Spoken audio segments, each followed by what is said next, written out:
Okay, dear students, today we are going to do the literary or the poetic devices that the poet Gabriel Okara has used in this poem Once Upon a Time, because in the previous lecture we did the explanation of all seven stanzas and we also did the theme of the poem, but today we are going to discuss the poetic devices that the poet Gabriel Okara has used in the poem Once Upon a Time. Okay, number one, the poetical device that the poet has used, that is simile. When something is compared to a different thing using the words like or as. For example, I have learned to wear many faces like dresses, home face, office face, street face, host face. Okay, dear students, as you know, in simile, we compare one thing with another by using comparative words as or like. So, in the same way, the poet has used the simile by using the comparative words that is like.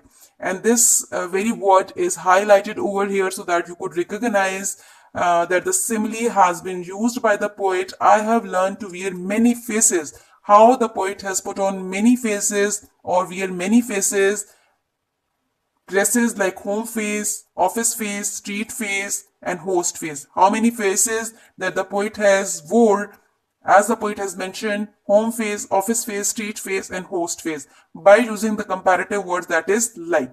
Okay, with all their comforting smiles like a fixed portrait smile, here the poet again says that how he used to give a smile, which is a fake smile to the people, by using a comparative words that is like, and this smile that he has compared with a fixed portrait smile.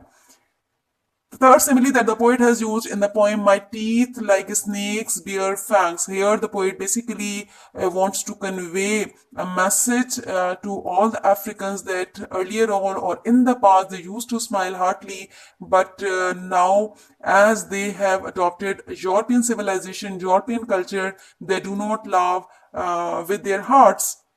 So the poet says that when they show teeth, it means that my teeth like snakes bear fangs. That is not a genuine smile, which is a completely fake smile, or it is not only a fake smile, but that is very poisonous smile like a snake's bear fangs. Okay, second literary device or figure of speech that the poet has used, that is enjambment, and this figure of speech that we have already know about it because we have studied about it, we have read earlier on, when a line runs on into the next without stop or pause, maintaining the sense. As we know that when one idea is not get completed in one verse and it's get basically completed on the second line, that is called enjambment. For example, the first two lines of the stanza, and I have learned to. So in the very first verse, the meaning is not get completed and it gets completed in the very next line, to laugh only with my teeth. So this is called enjambment. Number three, that is caesura, and this is a new poetical device that we are doing, caesura. And what is caesura? A break in a line where the reader pauses, usually through punctuation. In most of the time, while reading a poem, we have to stop at several places. And why do we stop? Just because the poetical device that the poet uses. So in this poem, the poet has used caesura, and how he has used this, because at every phrase we have to stop, we have to take a break, and how we are going to take a break? Just because of the punctuation marks. So in the given stanza you can observe how the poet has used caesura. Feel at home, now you can see a punctuation mark over here. Definitely we are going to stop here. Feel at home, come again punctuation mark, they say, then again punctuation mark, and when I come again and feel at home, definitely we are going to stop here. Once, twice, there will be no thrice. I hope that you have understood, because this is only a break that we are taking just because of the punctuation mark. Number five, alliteration, when two or more words close together in a line begin with the same consonant, creating different sound texture. As we know about it, this is the repetition of the same consonant sound at the very beginning of the words. So the poet Gabriel Okara has used alliteration in this poem. And you can see the examples which are given over here, and I have also highlighted all the letters that are alliterated. Hands without hearts, these muting things, so show me sun when I was. So all these highlighted letters are alliterated because the poet has used alliteration over here. Number 4, as soon as when two or more words are close together in a line and have similar sounding vowels, again creating different sounds. And this poetical device or figure of speech we have also done earlier on, and you know about it. What does this assonance mean? It means and when two or more words are close together and which sound is produced, that is vowel sound again, and creating different sound. It can be a different sound, but that is a vowel sound. Once upon a time, sun like a fixed portrait, smile was like you I want. So you can observe the vowel sound here, maybe a different vowel sound, but the repetition of same or maybe different vowel sound is there. Number 6, tone. The tone of the poem, as we have discussed this point earlier on, the tone of the poem is very nostalgic because time and again the poet reflects back to his past. The poet wanted to be in the past time because there was a time when everything was genuine, when everything was pure, when the feelings were pure, and when people used to meet each other with very comforting smiles, and their friendship used to be very genuine.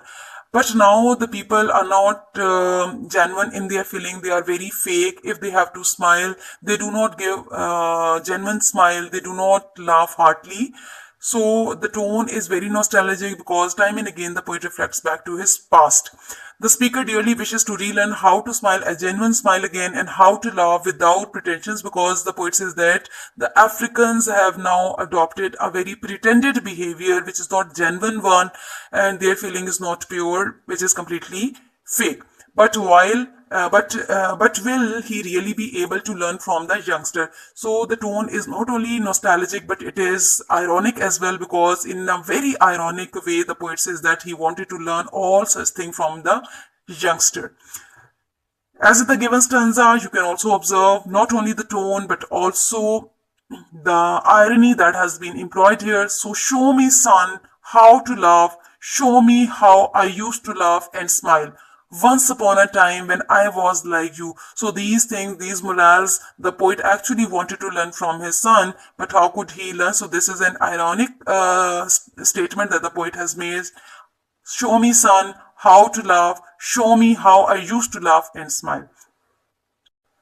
Number 7, consonance. It is the repetition of the same consonant sounds in a line of a text. These alike sound can appear anywhere in the word but will usually be found at its end or middle or at the end. The repetition occurs in quick succession. For example, so in the poem Once Upon a Time, the Gabriel Okara has used consonance, which is the repetition of the same consonant sound, and this repetition occurs in quick succession, and you are going to find this consonant sound at the very end of any word or a phrase or a clause. For example, once and twice, the words, the letters which are highlighted is an example of consonants. Once, twice, but that's gone, son.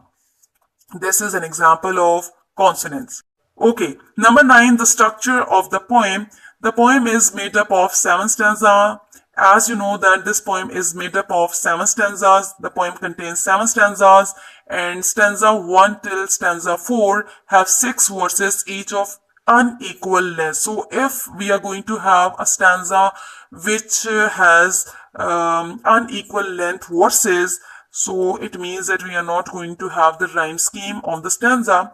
So in stanza 1, 2, 3, and 4, we find that it has 6 verses each, but having unequal length. Okay, stanza number 5 has how many verses? It has 8 verses. Stanza number 6 has 7 verses, and stanza number 7 has 4 verses. So this is the structure of the poem. You need to remember it. Number 8, parallelism. It is the matching of the forms of words, phrases, or clauses within a sentence. This is a new term that you are going to learn, that is parallelism, in which you are going to notice that the matching of the forms of words, phrases, and clauses within the same sentence. It is not anaphora. Anaphora we have also done, in which there is a repetition of a phrase. It can be a word or it can be a clause for the effect, but parallelism is quite different one, or it is the matching of the forms of words. Okay, it can be in the form of a phrase or a clause within a same sentence. For example, I have learned to wear many faces. Now you can see this parallelism, which is quite different from anaphora, like dresses, home face, office face, street face, host face. The poet is basically talking about the same thing but using different matching forms of words. Okay, like home face, office face, street face, host face. This is called parallelism. Point number 10, rhyme scheme. The poem has irregular rhyme scheme because I have told you, as in the 9th point, this poem is made up of 7 stanzas and each stanza has unequal length verses. So if we are going to have unequal length verses, we are not going to have the rhyme scheme. So this poem has irregular rhyme scheme. Number 11, that is monologue. Monologue, what is a monologue? It is a long speech by a person in a play or a poem that is uninterrupted. So you must have observed that this poem is a monologue. A lonely or a speaker or a poet or a person in this poem gives a very long speech, and this speech is not interrupted by anyone. As I have told you in this poem, in the explanation of the poem, that this poem is based on 2 people, but here in this poem, the poet is only talking to his son, but the son is not replying to him. Son is not giving him any answer, although at the very end, he wants his son to tell him how to laugh, how to smile, but the son does not respond. So this is a speech which is uninterrupted. This poem is a monologue as the father speaks to his son, but the son does not respond.